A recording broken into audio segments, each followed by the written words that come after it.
Good evening, Mr. Romick.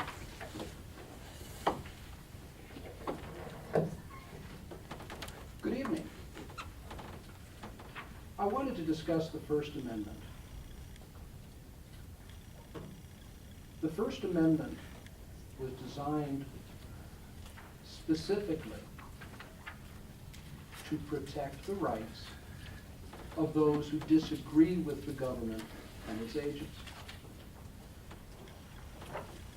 The government is not empowered to pick and choose whose voice is heard and whose is not.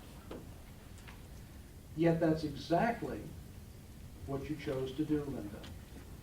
Excuse me. You decided when you address the that board, Mr. Romick, you address the board as a whole, and when you address somebody as an individual, you will do it either by title You may know that or the role. First Amendment does not also allows me to decide how to address someone. Now, as I was saying, you advised that because you didn't like my behavior outside of a meeting, that you were therefore going to cut the mic so that my words could not be heard by anybody sitting at home. That is a clear and flagrant violation of the First Amendment.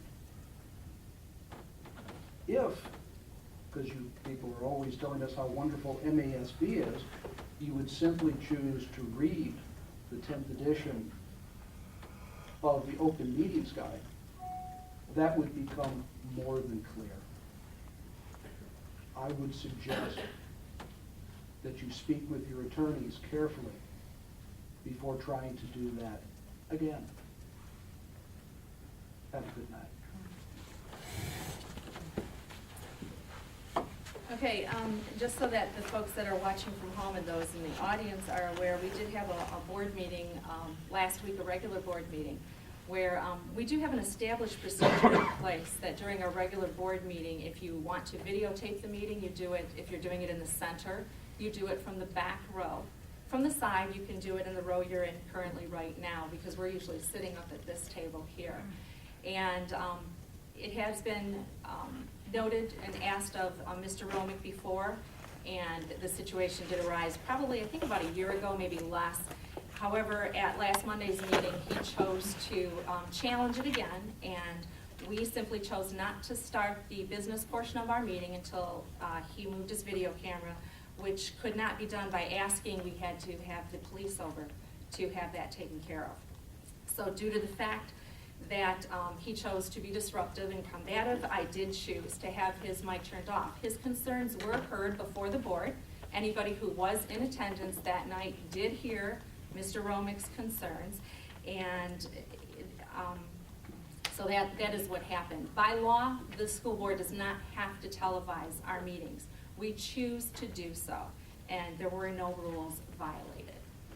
So with that, we'll move on. May I add, the decision not to broadcast Mr. Romick's audience communication was not made solely by President Shield, it was made by the board. Can I add to that? Well, I no, was let's never, not. no, I would like to, because he did. I was never consulted in that decision, so I think that should be qualified as maybe some board members were spoken to, but I was not. Okay, I took that responsibility. So we will move on to our next audience.